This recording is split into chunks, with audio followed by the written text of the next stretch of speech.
Hi students, ಯಾರ್ಯಾರು 2027 March ಮತ್ತು ಏಪ್ರಿಲಲ್ಲಿ ನಡೆಯೋ SSLC ಎಕ್ಸಾಮ್ಗೆ ಸೀರಿಯಸ್ ಆಗಿ ಪ್ರಿಪೇರ್ ಆಗ್ತಾ ಇಲ್ಲ ಅವ್ರು ಈ ವಿಡಿಯೋನ ಸ್ಕಿಪ್ ಮಾಡಿ, ಯಾಕೆಂದರೆ ಅದರಿಂದ ನಿಮಗೆ ಯೂಸ್ ಇಲ್ಲ. ಯಾರ್ಯಾರು ಸೀರಿಯಸ್ ಆಗಿ 2027 ಮಾರ್ಚಲ್ಲಿ ಏಪ್ರಿಲಲ್ಲಿ ನಡೆಯೋ ಎಕ್ಸಾಮ್ಗೆ ಸೀರಿಯಸ್ ಆಗಿ ಪ್ರಿಪೇರ್ ಆಗ್ತಾ ಇದ್ದೀರಾ ಅವರಿಗೆ ಈ ವಿಡಿಯೋನ ಸ್ಕಿಪ್ ಮಾಡ್ದಲ್ಲೇ ನೋಡಿ. ನಿಮಗೊಂದು ಇಂಪಾರ್ಟೆಂಟ್ ಕಂಟೆಂಟ್ನ ತಂದಿದ್ದೀನಿ. Okay, let start. ಈ ವಿಡಿಯೋದಲ್ಲಿ ನಾನು ಏನು ಎಕ್ಸ್ಪ್ಲೈನ್ ಮಾಡೋಕೆ ಹೋಗ್ತಾ ಇದ್ದೀನಿ ಅಂದರೆ, ಯಾರ್ಯಾರಿಗೆ 95% ಸ್ಕೋರ್ ಮಾಡಬೇಕು ನೆಕ್ಸ್ಟ್ ಇಯರ್ SSLCಲಿ ಅನ್ನೋರಿಗೆ ಒಂದು ಇಂಪಾರ್ಟೆಂಟ್ ಕಂಟೆಂಟ್ನ ತಂದಿದ್ದೀನಿ, ಅದನ್ನು ಎಕ್ಸ್ಪ್ಲೈನ್ ಮಾಡ್ತೀನಿ. If you waste these holidays you will struggle in 10th. ಅಂದರೆ ಈ ಹಾಲಿಡೇಸ್ ತುಂಬಾ ಇಂಪಾರ್ಟೆಂಟು. ಯಾಕೆ ಅಂತ ಅಂದರೆ, ನೀವು ಜೂನ್ ಆದಮೇಲೆ ಸ್ಕೂಲ್ ಸ್ಟಾರ್ಟ್ ಆಗುತ್ತೆ, ಓಕೆ, ಬಟ್ ಅವಾಗಿಂದ ನೀವು ಕಲಿಯೋಕ್ಕೆ ಸ್ಟಾರ್ಟ್ ಆದರೆ 95% ತೆಗೆದು ತುಂಬಾ ಕಷ್ಟ ಆಗುತ್ತೆ. ಬಟ್ ಇವಾಗ ಏಪ್ರಿಲ್ ಮಂತಿಂದ ನೀವು ಸ್ಟಾರ್ಟ್ ಮಾಡಿದ್ರೆ, ಏಪ್ರಿಲ್ ಮೇ ತುಂಬ ಸ್ಕೂಲ್ಸ್ಗಳಲ್ಲಿ ಸ್ಪೆಷಲ್ ಕ್ಲಾಸಸ್ ಅಂತ ಮೇಯಿಂದನೇ ಸ್ಟಾರ್ಟ್ ಮಾಡ್ತಾರೆ ಅಥವಾ ಏಪ್ರಿಲ್ ಎಂಡಿಂದನೇ ಸ್ಟಾರ್ಟ್ ಮಾಡ್ತಾರೆ. ಬಟ್ ನೀವು ಏಪ್ರಿಲ್ ಈ ವಿಡಿಯೋ ನೋಡಿದಾಗಿಂದ ಸ್ಟಾರ್ಟ್ ಮಾಡಿಕೊಂಡ್ರೆ ಖಂಡಿತವಾಗ್ಲೂ ನಿಮಗೆ ಆರಾಮಾಗಿ ಸ್ಕೋರ್ ಮಾಡ್ಬೋದು. ಜೂನ್ ಅಷ್ಟೊತ್ತಿಗೆ ನೀವು ಎಲ್ಲ ಕವರ್ ಮಾಡ್ಕೊಂಡಿರ್ತೀರ. ನಾನೊಂದು ಪ್ರಿಸ್ಕ್ರೈಬ್ ಟೈಮ್ ಟೇಬಲ್ನ ಎಕ್ಸ್ಪ್ಲೇನ್ ಮಾಡ್ತೀನಿ ಈ ವಿಡಿಯೋದಲ್ಲಿ, ಮತ್ತು ಇನ್ನೊಂದು 2-3 ವಿಡಿಯೋದಲ್ಲಿ ಸಬ್ಜೆಕ್ಟ್ ವೈಸು ಹೇಗೆ ಮ್ಯಾಥ್ಸ್, ಸೈನ್ಸ್, ಸೋಷಿಯಲ್ ಅದನ್ನೆಲ್ಲ ಹೇಗೆ ನೀವು ಪ್ರಿಪೇರ್ ಆಗಬೇಕು ಕೋರ್ ಸಬ್ಜೆಕ್ಟ್ಸ್ಗಳನ್ನ ಅಂತ. ಸೊ ಅದನ್ನು ಸ್ಕಿಪ್ ಮಾಡ್ದಲ್ಲೇ ನೋಡ್ಕೊಳ್ಳಿ. Okay, but if you use it smart 95% is easy. ಈ ಹಾಲಿಡೇನ ವೇಸ್ಟ್ ಮಾಡಿದ್ರೆ 95% ತೆಗೆಯೋದು ತುಂಬ ಕಷ್ಟ ಆಗುತ್ತೆ. ಬಟ್ ಅದನ್ನೇ ತುಂಬ ಸ್ಮಾರ್ಟಾಗಿ ಯೂಸ್ ಮಾಡಿಕೊಂಡ್ರೆ ಈ ಹಾಲಿಡೇಸ್ನ 95% ಪ್ಲಸ್ ಸ್ಕೋರ್ ಮಾಡೋದು ತುಂಬ ಈಸಿ ಆಗುತ್ತೆ. ಅದು ಹೇಗೆ ಸ್ಮಾರ್ಟಾಗಿ ಯೂಸ್ ಮಾಡೋದು ಅನ್ನೋದನ್ನು ಎಕ್ಸ್ಪ್ಲೈನ್ ಮಾಡ್ತೀನಿ. Most of the students will do time pass, full holidays, mobile plus sleep. ತುಂಬ ಜನ students, most of the students 90% students ಈ ಹಾಲಿಡೇನ ಆರಾಮಾಗಿ ಟೈಮ್ಸ್ ಪಾಸ್ ಮಾಡ್ತಾರೆ. ಬಟ್ 10% ಸ್ಟೂಡೆಂಟ್ಸ್ ಇದ್ದಾರಲ್ಲ, ಅವರು ಈ ಹಾಲಿಡೇಲಿ ಕಷ್ಟಪಟ್ಟು ಓದಿ ಆಮೇಲೆ ಜೂನಿಂದ ರಿವೈಸ್ ಮಾಡೋಕ್ಕೆ ಸ್ಟಾರ್ಟ್ ಆಗ್ತಾರೆ. ಆರಾಮಾಗಿ ನೀವು ಸ್ಕೋರ್ ಮಾಡ್ತಾರೆ 10% ಸ್ಟೂಡೆಂಟ್ಸು. ಬಟ್ ನೀವು ಡಿಸೈಡ್ ಮಾಡಿ, ನೀವು 90% ಸ್ಟೂಡೆಂಟ್ಸಲ್ಲಿ ಲಿಸ್ಟಲ್ಲಿ ಬರ್ತೀರಾ, ಟೈಮ್ ವೇಸ್ಟ್ ಮಾಡಿಕೊಂಡು 10th ಸ್ಕೋರ್ ಮಾಡೋದಕ್ಕೆ ಸ್ಟ್ರಗಲ್ ಮಾಡ್ತೀರಾ, ಅಥವಾ 10% ಸ್ಟೂಡೆಂಟ್ಸ್ ಲಿಸ್ಟಲ್ಲಿ ಬಂದು ನೀವು ಇವಾಗ ಹಾಲಿಡೇನ ಯೂಸ್ ಮಾಡಿಕೊಂಡು ಈಸಿಯಾಗಿ ಸ್ಕೋರ್ ಮಾಡ್ತೀರಾ ಅನ್ನೋದನ್ನು ನೀವು ಡಿಸೈಡ್ ಮಾಡ್ಕೊಳ್ಳಿ. Okay, then in June month tension starts. ನಾನು ಅವಾಗಲೇ ಹೇಳಿದೆ, ಈ ಹಾಲಿಡೇನ ವೇಸ್ಟ್ ಮಾಡಿಕೊಂಡ್ರೆ ಜೂನಲ್ಲಿ ಸ್ಕೂಲ್ ಸ್ಟಾರ್ಟ್ ಆದಮೇಲೆ ಟೆನ್ಷನ್ ಸ್ಟಾರ್ಟ್ ಆಗುತ್ತೆ.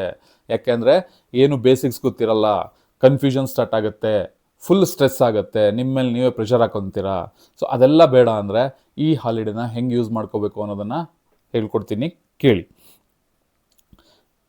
Toppers are not different, they will do things differently.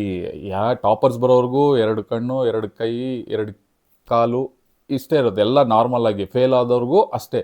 Okay, ಏನು ಡಿಫ್ರೆಂಟಾಗಿರಲ್ಲ, ದೇವ್ರು ಏನು ಎಕ್ಸ್ಟ್ರಾ ಕೊಟ್ಟಿರಲ್ಲ, ಒಂದೇ ಬ್ರೈನ್ ಕೊಟ್ಟಿರೋದು. ಬಟ್ ಅವರು ಒಂದು ಸ್ಟ್ರಾಟಜಿ ಯೂಸ್ ಮಾಡ್ಕೋತಾರೆ.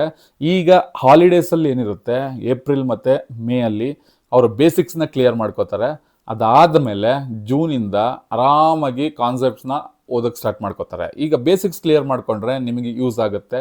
ಓಕೆ, ಅವರು ಹಾಲಿಡೇಸಲ್ಲಿ ಫುಲ್ ಸ್ಟಡಿ ಮಾಡಲ್ಲ.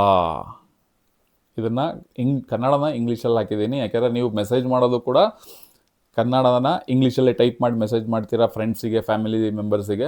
ಸೊ ನಿಮ್ಮ ಮೈಂಡ್ ಸೆಟ್ ಅರ್ಥ ಮಾಡಿಕೊಂಡು ಸ್ವಲ್ಪ ಚೇಂಜಸ್ ಇರಲಿ ಅಂತ ಕನ್ನಡನ ಇಂಗ್ಲೀಷಲ್ಲಿ ಟೈಪ್ ಮಾಡಿದ್ದೀನಿ. ಓಕೆ, ಅವರು ಹಾಲಿಡೇಸಲ್ಲಿ ಫುಲ್ ಸ್ಟಡಿ ಮಾಡಲ್ಲ. ನಾನು ಹೇಳಿದೆ, ಎಲ್ಲದನ್ನು ಸ್ಟಡಿ ಮಾಡಲ್ಲ, ಬೇಸಿಕ್ಸ್ ಮಾತ್ರ ಸ್ಟಡಿ ಮಾಡ್ತಾರೆ. ಬಟ್ ಕಂಪ್ಲೀಟ್ಲಿ ವೇಸ್ಟ್ ಕೂಡ ಮಾಡಲ್ಲ.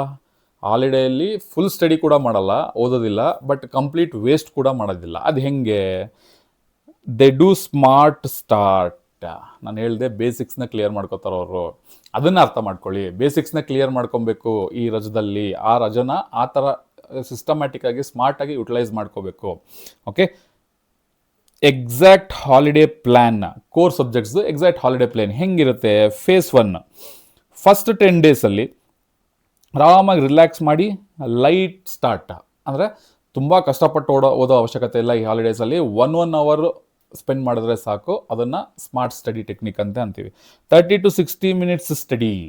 ನಾನು ಹೇಳಿದ್ನಲ್ಲ, 1 ಅವರ್ ಪರ್ ಡೇ 1 ಅವರ್ ಓದ್ಕೊಳ್ಳಿ. Okay, maths basics ಕಲ್ತ್ಕೊಳ್ಳಿ.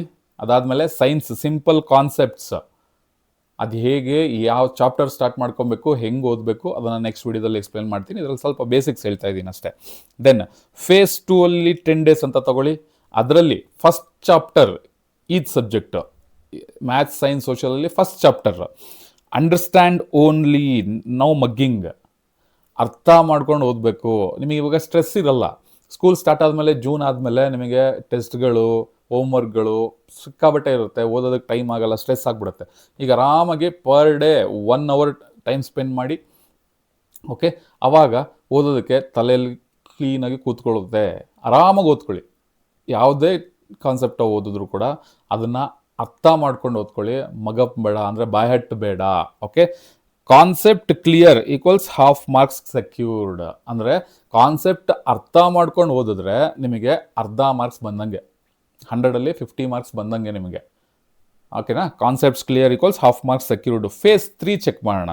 ಫೇಸ್ 3ಅಲ್ಲಿ 10 days ಅಂತ ಕೊಟ್ಟಿದ್ದೀನಿ. ಓಕೆ, ಅದರಲ್ಲಿ revision plus writing practice, revision ಮತ್ತು ರೈಟಿಂಗ್ ಪ್ರಾಕ್ಟೀಸ್ ಫೇಸ್ 3ಅಲ್ಲಿ ಅದನ್ನು ಮಾಡ್ಕೊಳ್ಳಿ. Okay, 1 hour daily small test, ನಿಮಗೆ ನೀವೇ ಟೆಸ್ಟ್ ಕೊಟ್ಕೊಳ್ಳಿ. ಒಂದು ಏನು ಓದಿರ್ತೀರ ಅದನ್ನು ಒಂದು ಶೀಟಲ್ಲಿ ಕ್ವಶನ್ಸ್ ಬರ್ಕೊಳ್ಳಿ, ಬುಕ್ಕೆಲ್ಲ ಮುಚ್ಚಿಡಿ, ಅದನ್ನು ನೀವೇ ಬರೆದಿರಿ ಆನ್ಸರ್ನ. ಬರೆದ ಮೇಲೆ ಅದನ್ನು ಚೆಕ್ ಮಾಡ್ಕೊಳ್ಳಿ, ಏನೇನು ತಪ್ಪಾಗಿದೆ ಅಥವಾ ಸರಿಯಾಗಿ ಬರ್ದಿನಾ. Okay, done. ಸರಿಯಾಗಿ ಬರ್ದಿರೋದ್ರ ಬಗ್ಗೆ ತಲೆ ಕೆಡಿಸ್ಕೊಬಿಡಿ, ಯಾಕಂದ್ರೆ ಅದು ನಿಮಗೆ ಅರ್ಥ ಆಗಿರುತ್ತೆ ಅಂತ. ಏನಾದರೂ ಸ್ವಲ್ಪ ಮಿಸ್ಟೇಕ್ ಆಗಿದ್ರೆ ಅದು ತಪ್ಪಾಗಿರುತ್ತೆ, ಅದನ್ನು ರಿವೈಸ್ ಮಾಡ್ಕೊಳ್ಳಿ. Okay, writing equals marks booster. ಬರೆದು ಕಲಿಬೇಕು. ಕೆಲವರು ಮ್ಯಾಥ್ಸ್ನ ನಾನು ಓದ್ತೀನಿ ಅಂತಾರೆ, ಆಗಲ್ಲ. ಮ್ಯಾಥ್ಸ್ನ ಬರೆದು ಪ್ರಾಕ್ಟೀಸ್ ಮಾಡಬೇಕು. ಸೊ ಎಲ್ಲ ಸಬ್ಜೆಕ್ಟ್ನೂ ಬರೆದು ಪ್ರಾಕ್ಟೀಸ್ ಮಾಡಿ. ಬರೆದು ಪ್ರಾಕ್ಟೀಸ್ ಮಾಡಿದಷ್ಟು ನೆನಪಲ್ಲಿ ಉಳ್ಕೊಳ್ಳುತ್ತೆ. ಓಕೆ, ಡೈಲಿ ರುಟೀನ್ ಹೆಂಗಿರಬೇಕು? ಜಸ್ಟ್ ಫಾಲೋ 1 hour ಪ್ಲ್ಯಾನ್ನ. 1 hour ಡೈಲಿ 1 hour ಓದ್ಕೊಳ್ಳಿ ಸಾಕು. 20 minutes ಕಾನ್ಸೆಪ್ಟ್ಸ್ ಅರ್ಥ ಮಾಡ್ಕೊಳ್ಳಿ, 20 minutes ಪ್ರಾಕ್ಟೀಸ್, 20 minutes ರಿವಿಷನ್. ಓಕೆನಾ? ಡೈಲಿ ಪ್ಲ್ಯಾನ್, 1 hour ಪ್ಲ್ಯಾನ್ ಹೆಂಗೆ ಅಂತ ಸಿಂಪಲ್ ಆಗಿದೆ, ಬಟ್ ತುಂಬ ಪವರ್ಫುಲ್, ತುಂಬ ಚೆನ್ನಾಗಿ ವರ್ಕ್ ಆಗುತ್ತೆ. ಇದನ್ನು ನೀವು ಪ್ರಾಕ್ಟೀಸ್ ಮಾಡಿ, ಖಂಡಿತವಾಗ್ಲೂ ನಿಮಗೆ ಒಳ್ಳೆ ಸ್ಕೋರ್, ಅಥವಾ ನಿಮಗೆ ಈ ಬೇಸಿಕ್ಸ್ ಅಂತ ಏನಂತೀವಲ್ಲ, ಜೂನಿಂದ ನಿಮಗೆ ಕಾನ್ಸೆಪ್ಟ್ಸ್ ಸ್ಕೂಲ್ ಸ್ಟಾರ್ಟ್ ಆಗುತ್ತೆ, ಬಟ್ ಜೂನ್ ತನಕ ವೆಯ್ಟ್ ಮಾಡೋದು ಬೇಡ. ಅಷ್ಟರಲ್ಲೇ ನಮ್ಮ ಚಾನಲಲ್ಲೇ ನಾವು ಕ್ಲಾಸಸ್ನ ಸ್ಟಾರ್ಟ್ ಮಾಡ್ತೀವಿ. ಬಟ್ ಈಗಿಂದ ನೀವು ಬೇಸಿಕ್ಸ್ನ ಅರ್ಥ ಮಾಡ್ಕೊಳ್ಳಿ, ಬೇಸಿಕ್ಸ್ ಕಡೆಗೆ ಗಮನ ಕೊಡಿ. Maths, science, social. So concepts clear ಆಯಿತು ಅಂದರೆ ಒಂದೊಂದು ಸಬ್ಜೆಕ್ಟಲ್ಲೂ 50 ಮಾರ್ಕ್ಸ್. ಓಕೆ, 50 ಮಾರ್ಕ್ಸ್ ಬಂದಾಯ್ತು ನಿಮ್ಮ ಕೈಯಲ್ಲೇ. ಇದೇ ಟೆಕ್ನಿಕ್ನ ಟಾಪರ್ಸ್ ಯೂಸ್ ಮಾಡೋದು. ನೀವೆಲ್ಲ 90% ಸ್ಟೂಡೆಂಟ್ಸು ಮಜಾ ಮಾಡಿಬಿಡ್ತೀರಾ. ಆಮೇಲೆ ರಿಸಲ್ಟ್ ಬಂದ ಮೇಲೆ ಒಳ್ಳೆ ಕಾಲೇಜಿಗೆ ಹೋಗಿ ಸೇರೋಣ, ಹಂಗೆ ಹಿಂಗೆ ಅಂತ ಪ್ಲ್ಯಾನ್ ಮಾಡ್ತಿರ್ತೀರ. ಬಟ್ ಟಾಪರ್ ಆಗೋರು 9th ಎಕ್ಸಾಮ್ ಮುಗಿಸಿ 10th ಬರ್ತಿರಲ್ವಾ, ಸೊ ಅವರು ಟಾಪರ್ ಆಗೋರು ಈ ರಜದಲ್ಲಿ ಚೆನ್ನಾಗಿ ಓದ್ಬಿಡ್ತಾರೆ. ಆಮೇಲೆ ಆರಾಮಾಗಿ ಜೂನ್ ಸ್ಟಾರ್ಟ್ ಆದಮೇಲೆ ಆರಾಮಾಗಿ ಓದ್ಕೊಂಡು ಹೋಗ್ತಾರೆ. ಈ ರಜದಲ್ಲಿ 1 hour ಕಾನ್ಸೆಪ್ಟ್ಸ್ ಕ್ಲಿಯರ್ ಆಯಿತು ಅಂತ ಅಂದರೆ ಆರಾಮಾಗಿ ಅರ್ಥ ಆಗುತ್ತೆ ಎಲ್ಲ ಕಾನ್ಸೆಪ್ಟ್ಸು, ಮ್ಯಾಥ್ಸು, ಸೈನ್ಸು, ಸೋಷಿಯಲ್ಲು. ಅದನ್ನು ಮರಿಬೇಡಿ. ಇದು ಟಾಪರ್ ಟೆಕ್ನಿಕ್. ಹಾಲಿಡೇಲಿ ಹೇಗೆ ಯೂಸ್ ಮಾಡ್ಕೊಬೇಕು ಟೈಮ್ನ ಅನ್ನೋದನ್ನು ಎಕ್ಸ್ಪ್ಲೈನ್ ಮಾಡಿದ್ದೀನಿ. ಮತ್ತು ಯಾವ್ಯಾವ ಸಬ್ಜೆಕ್ಟ್ ಹೆಂಗೆ ಓದಬೇಕು, ಏನು ಮಾಡಬೇಕು, ಅದನ್ನು ಮತ್ತೆ ಇನ್ನು ಬೇರೆ ಬೇರೆ ವೀಡಿಯೋಸಲ್ಲಿ ಮಾಡಿ ಹಾಕ್ತೀನಿ. Till then take care. So 9th standard students miss ಮಾಡಬೇಡಿ, ಈ ಟೆಕ್ನಿಕ್ನ ಫಾಲೋ ಮಾಡಿ. ಖಂಡಿತವಾಗ್ಲೂ ನಿಮಗೆ ನಮ್ಮ ಚಾನಲಿಂದ ಈಗ ಪ್ರೀವಿಯಸ್ ಇಯರ್, ಅಂದರೆ ಈಗ ಎಕ್ಸಾಮ್ ಬರೆದವ್ರಿಗೆ ತುಂಬ ಹೆಲ್ಪ್ ಮಾಡಿದ್ದೀವಿ.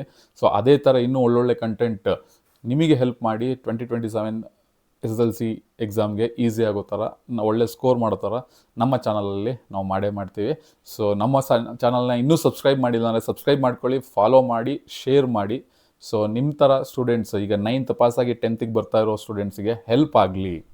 ಓಕೆ, ಮತ್ತೆ ನೆಕ್ಸ್ಟ್ ವೀಡಿಯೋದಲ್ಲಿ ಸಿಗ್ತೀನಿ. Till then take care, bye ಬಾಯ್.